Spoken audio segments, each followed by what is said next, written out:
하나님의 말씀은 민수기 21장 4절부터 9절까지 말씀입니다. 민수기 21장 4절부터 9절까지 말씀입니다.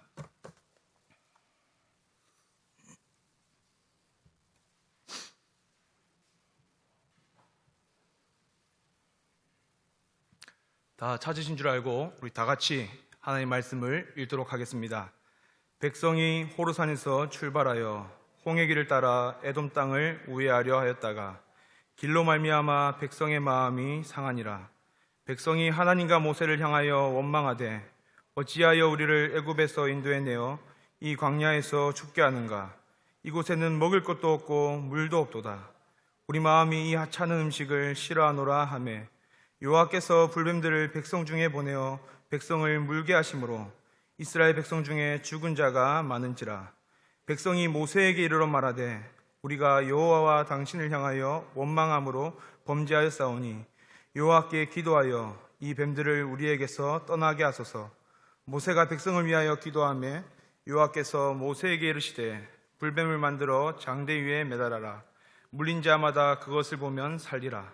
모세가 놋뱀을 만들어 장대 위에 다니 뱀에게 물린 자가 놋뱀을 쳐다본 즉 모두 살더라.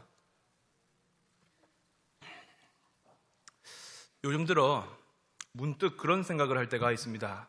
왜 우리 그리스도인들은 십자가를 바라보며 사는 것일까? 이런 생각을 문득 할 때가 있습니다. 여러분, 우리 그리스도인들은 왜 십자가를 바라보면서 삽니까?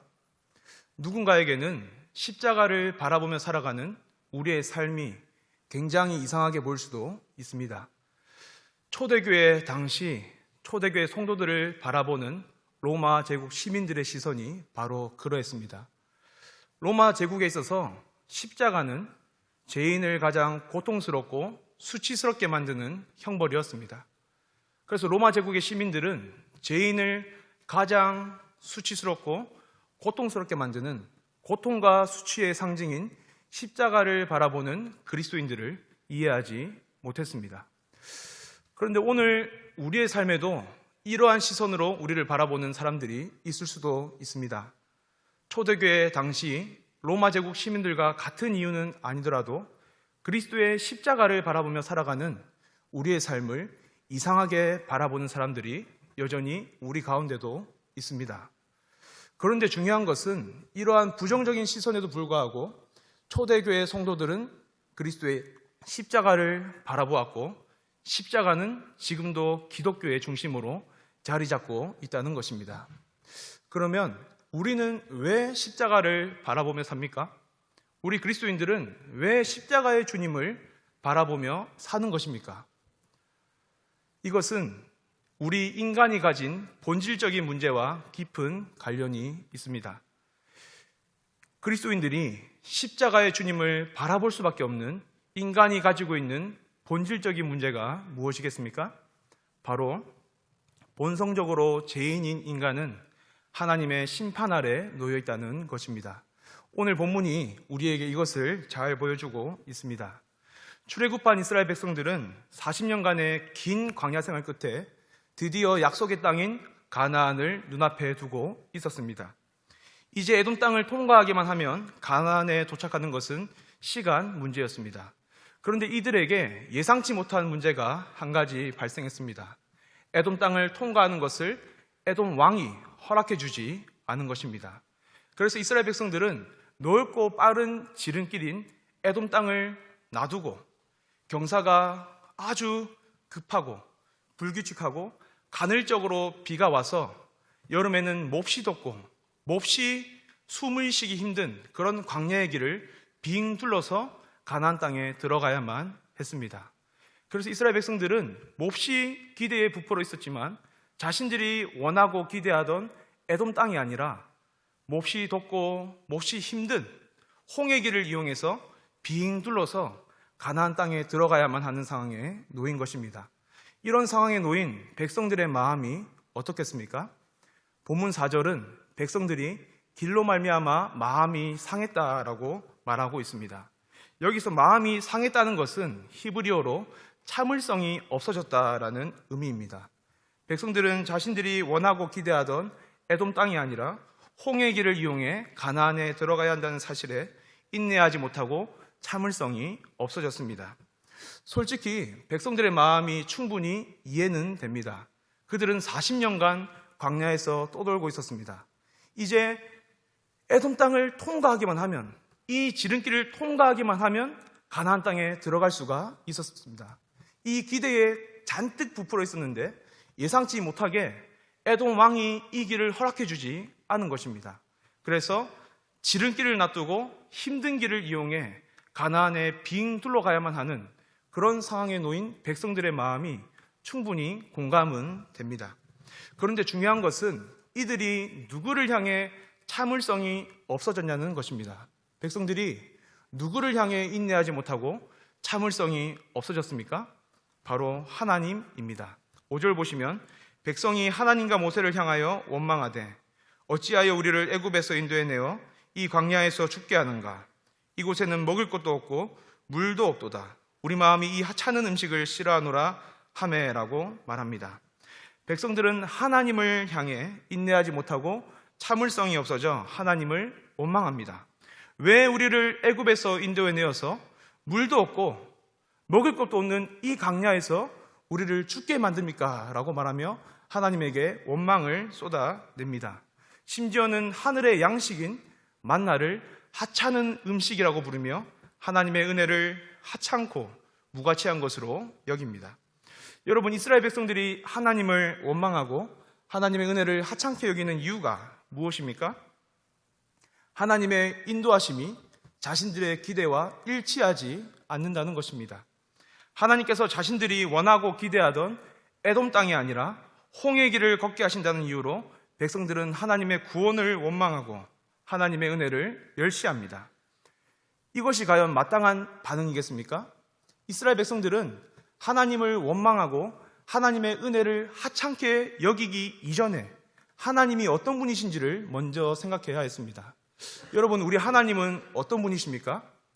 예레미야 2장 2절은 하나님이 이스라엘 백성들을 얼마나 사랑하셨는지를 잘 보여줍니다.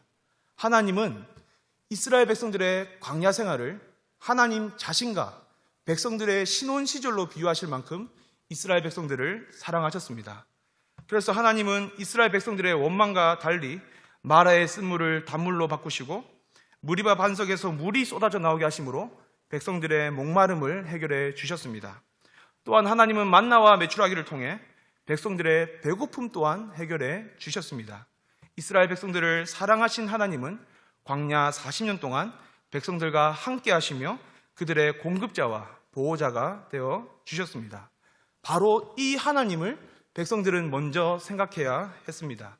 지금까지 자신들을 신실하게 인도해 주신 하나님의 은혜를 먼저 기억해야 했습니다.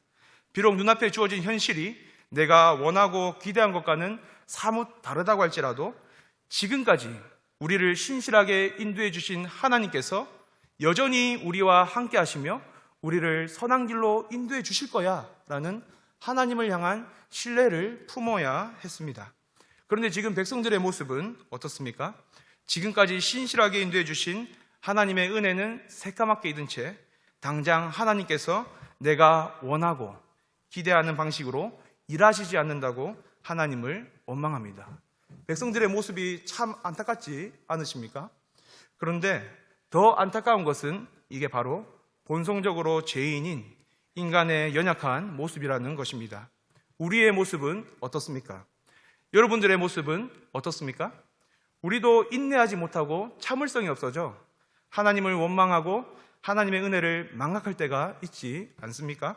하나님께서 내가 원하고 기대하는 방식으로 나의 길을 인도해 주시지 않을 때, 하나님께서 내 소원대로 자녀의 앞길을 인도해 주시지 않을 때, 하나님께서 내가 기도하던 기도의 제목대로 배우자의 직장의 문제를 해결해 주시지 않고 우리 가정의 문제를 해결해 주시지 않을 때, 그럴 때 우리는 하나님을 원망하고 인내심이 없어져 참을성이 없어져 하나님의 은혜를 무가치하고 하찮은 것으로 여기지는 않습니까?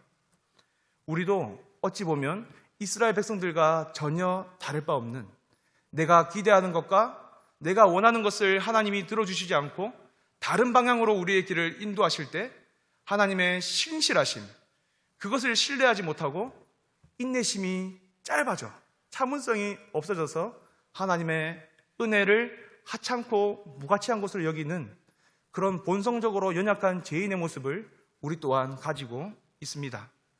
그런데 여러분, 정말 무섭고 두려운 것이 무엇인지 아십니까? 우리가 하나님을 원망하고 하나님의 은혜를 하찮고 무가치한 것으로 여길 때 하나님께서는 우리에게 베푸시던 당신의 은혜를 거두신다는 것입니다. 6절 한번 보시기 바랍니다. 여호와께서 불뱀들을 백성 중에 보내어 백성을 물게 하심으로 이스라엘 백성 중에 죽은 자가 많은지라. 여기서 여호와께서 불뱀을 백성 중에 보내어라고 할 때 보내다라는 동사는 히브리어로 프로노타라는 뜻입니다. 광야는 원래 불뱀이 많은 곳이었습니다. 그런데 지금까지 하나님께서 이 불뱀들이 이스라엘 백성들을 공격하지 못하도록 불뱀들을 제어하고 계셨습니다. 하나님께서 은혜의 손길로 불뱀이 이스라엘 백성들을 공격하지 못하도록 보호하고 계셨습니다. 그런데 이스라엘 백성들이 하나님을 원망하고 하나님의 은혜를 하찮고 무가치한 것으로 여기자 하나님도 당신의 은혜를 거두십니다. 하나님께서 당신의 은혜를 거두시면 어떻게 되겠습니까? 백성들은 하나님의 은혜가 사라지자 불뱀에게 물려 죽어가게 되었습니다. 불뱀에게 물려 신음하며 고통 중에 죽어가게 되었습니다. 여러분, 하나님의 심판이 무엇입니까? 하나님의 심판은 다른 것이 아닙니다. 우리에게 향하던 하나님의 은혜가 사라지는 것, 그것이 바로 하나님의 심판입니다. 우리 하나님은 공의로우신 분이시기에 하나님을 원망하고 하나님의 은혜를 하찮고 무가치한 것으로 여기는 죄인들에게 은혜를 베푸시지 않습니다. 왜냐? 공의로우신 하나님은 죄의 대가를 반드시 치르게 하시는 분이시기 때문입니다. 그래서 본성적으로 연약한 죄인인 우리는 하나님의 심판 앞에 있을 수밖에 없습니다. 우리의 생각과 하나님의 일하심이 맞지 않을 때 항상 하나님을 원망하고 하나님의 은혜를 하찮게 여기며 그분의 베풀어 주신 그 신실하신 사랑과 은혜를 무가치한 것으로 여기는 본성적으로 연약한 죄인인 우리는 하나님의 심판 아래에 놓여 있을 수밖에 없습니다. 공의로우신 하나님은 죄의 대가를 반드시 치르게 하시는 분이시기 때문입니다. 그래서 이스라엘 백성들은 이러한 하나님의 심판 앞에 불뱀에게 물려 죽어가는 고통을 경험할 수밖에 없었습니다. 그러면 여러분, 이러한 하나님의 심판 앞에서 우리가 구원받을 수 있는 길은 없습니까? 하나님의 심판으로부터 우리가 구원받을 수 있는 방법은 무엇이겠습니까? 바로 우리는 죄인인 우리를 대신해 하나님의 심판을 받으신 십자가의 주님을 바라볼 때 하나님의 심판으로부터 구원받을 수 있습니다. 8절 한번 보시겠습니까? 여호와께서 모세에게 이르시되 불뱀을 만들어 장대 위에 매달아라. 물린 자마다 그것을 보면 살리라 라고 말씀합니다. 공의로우신 하나님은 동시에 자비로우신 분이시기에 이스라엘 백성들이 하나님의 심판으로부터 구원받을 수 있는 길을 마련해 주십니다. 하나님은 모세에게 불뱀의 형상을 만들어 장대 위에 매달라고 하십니다. 그리고 백성들이 그 불뱀의 형상을 바라보면 살 것이라고 말씀하십니다. 그런데 우리는 여기서 하나님께서 이스라엘 백성들을 심판으로부터 구원하시는 방법을 눈여겨보아야 합니다. 하나님은 어떤 방법으로 백성들을 심판해서 구원하십니까? 바로 믿음입니다. 백성들이 하나님의 심판으로부터 구원받기 위해서는 두 가지 믿음이 필요했습니다. 첫째는 회개하는 믿음입니다. 7절 보시면 백성이 모세에게 이르러 말하되 우리가 여호와와 당신을 향하여 원망함으로 범죄하였사오니 여호와께 기도하여 이 뱀들을 우리에게서 떠나게 하소서. 모세가 백성을 위하여 기도하매. 여러분, 회개는 어디에서부터 시작합니까? 회개는 우리의 시선을 하나님께로 돌리는 것에서부터 시작합니다. 이스라엘 백성들은 죄의 비참함, 하나님의 심판의 두려움 앞에서 벌벌 떨었을 것입니다. 주위를 바라보면 눈에 보이는 것이라고는 불뱀에 물려 죽어가는 사람들의 모습밖에는 보이지 않습니다. 귀에 들리는 것이라고는 불뱀에 물린 고통으로 인해 신음하는 사람들의 아우성밖에는 들리지 않습니다. 나 자신을 바라보고 주위 사람들을 바라보아도 그 누구도 이러한 심판으로부터 자신을 구원할 수 있는 능력 있는 사람이 보이지 않습니다. 이러한 상황 속에서 이스라엘 백성들이 할 수 있는 일이 무엇이겠습니까? 그동안 나에게로 향했던 시선을 하나님께로 돌리는 것입니다. 회개는 시선을 하나님께로 돌리는 것에서부터 시작합니다. 나의 비참함, 하나님의 심판의 두려움을 목격하고, 나는 이 심판으로부터 나 자신을 구원할 수 있는 능력이 없구나.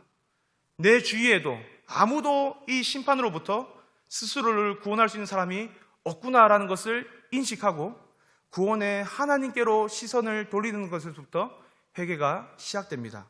이스라엘 백성들은 자신들의 죄의 비참함, 하나님의 심판의 두려움 앞에서 이제 시선을 하나님께로 돌립니다. 그래서 백성들은 자신들의 중보자인 모세 앞에 나아가 모세에게 우리를 위해 하나님께 대신 기도해달라고 요청을 합니다. 백성들이 하나님의 심판으로부터 구원받기 위해서는 바로 회개하는 믿음, 시선을 하나님께로 돌리는 이 믿음이 선행되어야 했습니다. 둘째는 신뢰하는 믿음입니다. 여러분, 7절에서 백성들이 모세에게 어떤 기도를 부탁했습니까? 백성들은 모세에게 불뱀이 우리에게서 떠나게 해달라고 기도를 요청했습니다. 그런데 8절을 보면 하나님의 기도 응답이 백성들의 요청과는 사뭇 다름을 우리는 알 수 있습니다. 하나님은 불뱀을 백성들에게 떠나가게 해주시지 않고 오히려 다른 방법을 제시하십니다. 어떤 방법입니까? 모세에게 불뱀의 형상을 만들어서 장대 위에 단 다음에 백성들에게 그것을 바라보라고 해라. 그러면 백성들이 살 것이다 라고 말씀합니다. 근데 백성들은 분명히 불뱀을 우리에게서 떠나게 해달라고 기도했는데 하나님은 그 기도를 들어주시지 않고 다른 해결책을 제시하십니다. 백성들이 요구했던 기도, 그 제목과 하나님이 제시하신 해결책이 일치하지가 않습니다. 왜 하나님은 이런 방식을 사용하셔서 백성들을 구원하시려고 했을까요? 그것은 바로 백성들의 믿음을 시험하시기 위해서입니다. 백성들은 왜 하나님께 심판을 받을 수밖에 없는 상황에 놓이게 되었습니까? 그들이 하나님을 신뢰하지 못했기 때문입니다. 그들은 하나님의 인도하심을 신뢰하지 못했습니다. 내가 원하고 기대하는 방식대로 하나님이 일하시지 않자 하나님께서 선하게 나에게를 인도해 주실 것이야 라고 신뢰하지 못했습니다. 지금 상황도 마찬가지입니다. 백성들은 이 뱀들이, 불뱀이 나에게서 떠나가게 해주세요 라고 기도했지만 하나님은 그 기도를 들으시지 않고 다른 해결책을 제시하십니다. 왜 그렇습니까? 백성들의 믿음을 시험하시기 위해서입니다. 내가 원하고 기대하는 방식대로 하나님이 일하시지 않더라도 하나님을 신뢰할 수 있는가? 구원의 하나님께서 내가 원하고 기대하는 방식이 아니라 하나님 당신의 방법으로 일하시더라도 너희가 나를 신뢰할 수 있느냐? 이것을 시험하시기 위해 하나님은 백성들의 기대와는 사뭇 다른 방식으로 백성들에게 해결책을 제시해 주십니다. 시선을 하나님께로 돌린 이스라엘 백성들은 이제는 자신들의 마음까지도 하나님께 두어야 했습니다. 시선을 하나님께로 돌림으로 회개가 시작되었습니다. 그러면 회개의 열매는 우리의 마음까지 그분께 두는 것입니다. 그분을 신뢰하고 그분을 의지하고 그분 앞으로 나아가는 것입니다. 지금까지 나를 신실하게 인도해 주신 이 하나님께서 지금도 나의 기대와 나의 바램과는 맞지 않지만 그분께서 당신의 방법으로 나에게를 선하게 인도해 주실 것이야 라는 신뢰하는 믿음이 백성들에게 필요했습니다. 이 믿음, 회개하는 믿음과 신뢰하는 믿음을 가지고 하나님의 말씀에 의지하여 장대 위에 달린 놋뱀을 바라볼 때 이스라엘 백성들은 하나님의 심판으로부터 구원받을 수 있었습니다. 9절 말씀에 모세가 놋뱀을 만들어 장대 위에 다니 뱀에게 물린 자가 놋뱀을 쳐다본 즉 모두 살더라. 본성적으로 연약한 죄인이 하나님의 심판으로부터 구원받을 수 있는 길은 시선과 마음을 하나님께 두고 구원의 하나님을 신뢰함으로 그분을 바라보는 것입니다. 이러한 믿음은 과거의 이스라엘 백성들뿐만 아니라 오늘 우리에게도 필요한 믿음입니다. 우리도 우리의 시선과 마음을 하나님께 두고 구원의 하나님을 신뢰함으로 그분을 바라보아야 합니다. 예수님은 요한복음 3장 14절부터 16절에서 오늘 본문의 말씀을 인용하시며 광야의 이스라엘 백성들이 하나님을 신뢰함으로 장대 위에 달린 놋뱀을 바라본 것처럼 우리도 하나님을 신뢰함으로 하나님께서 우리를 위해 보내주신 예수님을 바라보아야 한다고 말씀하십니다. 함께 요한복음 3장 14절부터 16절 말씀을 읽어보겠습니다. 모세가 광야에서 뱀을 든 것 같이 인자도 들려야 하리니 이는 그를 믿는 자마다 영생을 얻게 하려 하심이니라. 하나님이 세상을 이처럼 사랑하사 독생자를 주셨으니 이는 그를 믿는 자마다 멸망하지 않고 영생을 얻게 하려 하심이라. 하나님은 본성적으로 죄인인 연약한 우리를 구원하시기 위해 예수 그리스도를 우리 곁에 보내주셨습니다. 그리고 예수님은 죄인인 우리가 받아야 할 하나님의 심판을 자신이 친히 십자가에서 다 담당하셨습니다. 우리에게 하나님의 은혜가 거두어지지 않도록 하시기 위해 자신이 직접 하나님의 은혜가 없는 자리까지 내려가셨습니다. 여러분, 인간이 영적으로 가장 목마를 때가 언제이겠습니까? 인간이 영적으로 가장 갈증을 느끼고 목마름의 고통을 느낄 때가 언제이겠습니까? 바로 하나님의 은혜가 거두어지고 하나님의 은혜가 나를 향하지 않고 하나님의 은혜가 나를 비추지 않을 때 인간은 영적으로 가장 목마르고 가장 큰 갈증을 느낍니다. 하나님의 심판 아래 놓여있는 인간의 모습은 바로 이런 모습입니다. 하나님의 은혜가 비추어지지 않기에 영적으로 목마름과 고통과 갈증을 느낍니다. 이것이 연약한 인간이 있어야 할 자리였습니다. 그런데 예수님이 그 자리로 친히 가십니다. 예수님께서 하나님의 은혜가 향하지 않는 십자가로 친히 내려가십니다. 예수님이 하나님의 은혜가 비추어지지 않는 죄인이 있어야 할 심판의 자리로 친히 가십니다.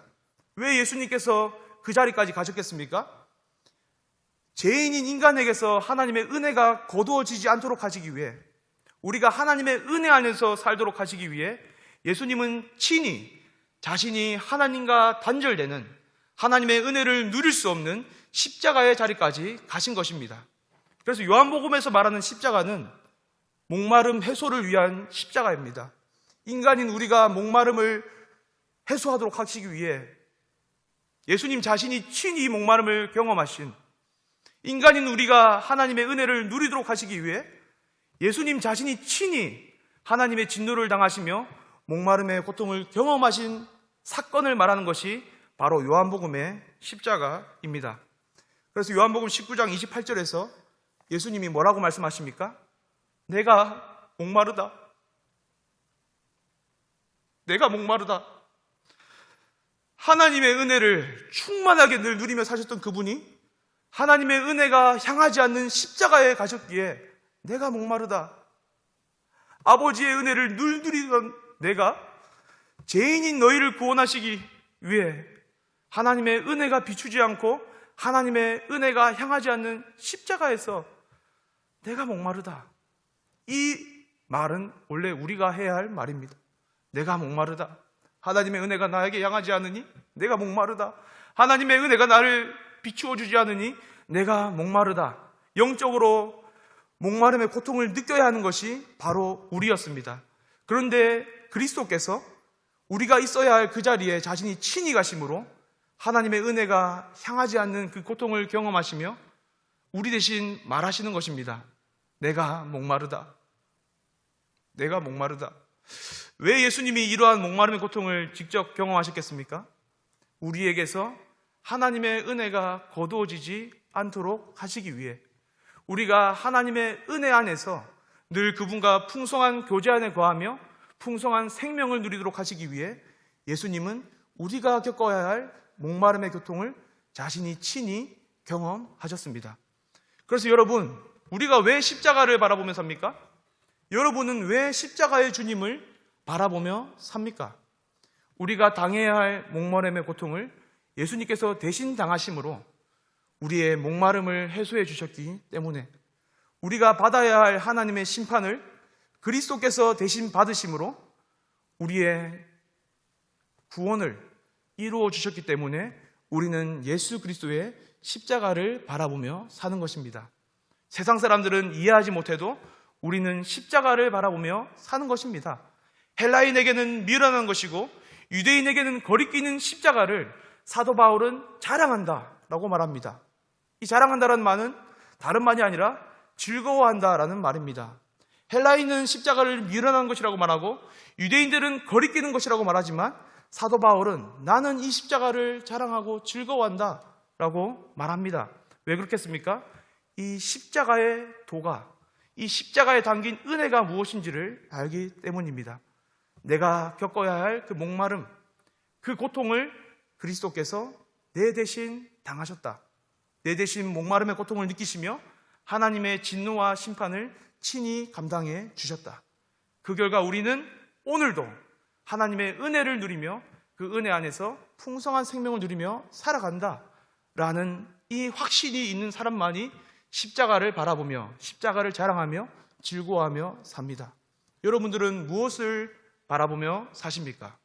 여러분들의 오늘 하루의 삶은 무엇을 바라보는 삶이었습니까?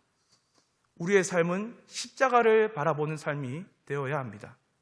오늘 이 본문의 말씀을 통해 여러분에게 두 가지 적용을 좀 드리고 싶습니다. 십자가를 바라보는 우리의 삶은 어떤 모습으로 드러나야 할까요? 두 가지 말씀드리겠습니다. 첫째는 회개하는 삶으로 드러나야 합니다. 우리는 이스라엘 백성들이 중보자 모세에게 나아가 하나님께 기도를 요청했듯이 하나님께 시선을 돌리고 중보자 모세에게 나아가 기도를 요청했듯이 우리의 삶도 하나님께 시선을 돌리고 모세보다 더 뛰어나시고 영원한 중보자가 되시는 예수 그리스도 앞으로 나아가는 삶이 되어야 합니다. 그래서 요한일서 2장 1절의 말씀은 우리가 생각해야 될 말씀입니다. 다 같이 한번 읽어볼까요? 만일 누가 죄를 범하여도 아버지 앞에서 우리에게 대언자가 있으니 곧 의로우신 예수 그리스도시라. 이 말씀 의지함으로 나아가는 것입니다. 나는 비록 연약한 죄인이지만 본성적으로 하나님을 원망하고 하나님을 하찮게 여기는 연약한 죄인이지만 나에게 있는 의로우신 예수 그리스도, 그분께서 하나님 앞에서 나의 대언자가 되시고 나의 변호사가 되어주신다라는 이 믿음을 가지고 시선을 하나님께로 돌리며 예수 그리스도 앞으로 나아가는 것입니다. 나의 삶을 볼 때는, 나의 모습을 볼 때는 비록 초라하고 제 덩어리뿐이지만 예수 그리스도께서 하나님 앞에서 나의 변호사가 되어주신다라는 이 믿음을 가지고 시선을 하나님께로 돌리며 그리스도 앞으로 나아가는 회개의 삶을 우리는 살아야 합니다. 두 번째로 우리는 하나님을 신뢰하는 삶을 살아야 합니다. 바울은 고린도전서 10장 9절과 10절을 보시면 오늘 본문을 바울이 인용하고 있는 것을 볼 수가 있습니다. 그들 가운데 어떤 사람들이 주를 시험하다가 뱀에게 멸망하였나니 우리는 그들과 같이 시험하지 말자. 그들 가운데 어떤 사람들이 원망하다가 멸망시키는 자에게 멸망하였나니 너희는 그들과 같이 원망하지 말라. 바울은 오늘 본문을 인용하면서 이스라엘 백성들은 하나님을 신뢰하지 못함으로 하나님을 원망하다가 하나님께 멸망당했다. 그런데 우리는 하나님을 신뢰함으로 그분을 원망하지 말아야 된다라고 말합니다. 그러면서 13절에서 우리가 하나님을 신뢰함으로 그분을 원망하지 않을 수 있는 이유가 무엇인지를 바울이 설명합니다. 13절 말씀 다 같이 한번 읽어보겠습니다. 오직 하나님은 미쁘사 너희가 감당하지 못할 시험당함을 허락하지 아니하시고 시험당할 즈음에 또한 피를 끼얹내사 너희로 능히 감당하게 하시느니라. 하나님은 미쁘사, 그리스도 안에 있는 우리에게 하나님은 미쁘신 분이십니다. 그리스도 안에 있는 우리에게 하나님은 신실하시고 믿음직스러운 분이십니다. 그리스도 안에 있는 우리에게 하나님은 언제나 미쁘신 분이십니다. 왜냐? 우리가 그리스도 안에 있기 때문에. 그래서 하나님은 우리에게 우리가 감당할 수 있는 일만을 허락하시고 우리에게 언제나 피할 길을 마련해 주십니다. 우리가 그리스도 안에 있기 때문에. 그래서 오늘 우리의 삶을 살아갈 때 여러분들이 기억해야 될 것은, 비록 하나님이 내가 원하고 내가 기대하는 방식대로 나의 앞길과 자녀들의 미래와 배우자의 직장과 우리 가정의 일을 인도하시고 이끌어 가시지 않을 때, 그때도 우리는 기억해야 되는 것은 하나님은 미쁘시다. 그리스도 안에 있는 우리에게 하나님은 언제나 미쁘시고 신실하시고 믿음직스러우시다. 왜? 우리가 그리스도 안에 있기 때문에. 언제나 미쁘신 하나님께서, 언제나 신실하시고 믿음직스러운 하나님께서 우리에게 감당할 수 있는 일만을 허락하시고 그 일을 만날 때 우리에게 피할 길 역시 마련해 주신다라는 이 믿음이 있을 때 우리는 신뢰하는 삶을 살아갈 수가 있습니다. 하나님은 미쁘시다. 그리스도 안에 있는 우리에게 하나님은 언제나 미쁘시고 신실하시고 믿음직스러우시다. 이 믿음이 있을 때 하나님을 원망하는 것이 아니라 하나님을 신뢰함으로 나의 바램과 기대와는 다르다고 할지라도 하나님께서 우리와 함께 하시며 나의 길을 선하게 인도해 주실 것이야 라는 확신을 가지고 우리는 하나님을 신뢰하는 삶을 살아갈 수가 있습니다. 이제 말씀을 맺겠습니다. 오늘 본문을 통해 우리는 우리 자신은 본성적으로 연약한 죄인임을 배웠습니다. 그런데 본성적으로 연약한 죄인인 우리는 하나님의 심판을 받아 마땅하지만 그리스도께서 우리를 대신해 하나님의 심판을 받으심으로 우리가 하나님의 심판으로부터 구원받을 수 있음도 우리는 배웠습니다. 그러니 우리의 삶은 누구를 바라보는 삶이 되어야 하겠습니까? 예수 그리스도, 십자가의 주님을 바라보는 삶이 되어야 합니다. 그리고 십자가의 주님을 바라보는 우리의 삶은 어떤 모습으로 드러나야 합니까? 시선을 하나님께 두고 우리의 영원한 중보자가 되시는 그리스도 앞으로 늘 나아가는 회개의 삶으로 드러나야 합니다. 그리스도 안에 있는 우리를 언제나 미쁘고 신실하고 믿음직스럽게 바라보시고 우리에게 언제나 우리가 감당할 수 있는 일만을 허락하시며 우리에게 늘 피할 길을 마련해 주시는 하나님을 신뢰하는 삶으로 드러나야 합니다. 십자가의 주님을 바라보며 사는 저와 여러분의 삶이 이러한 모습으로 드러나기를 바랍니다.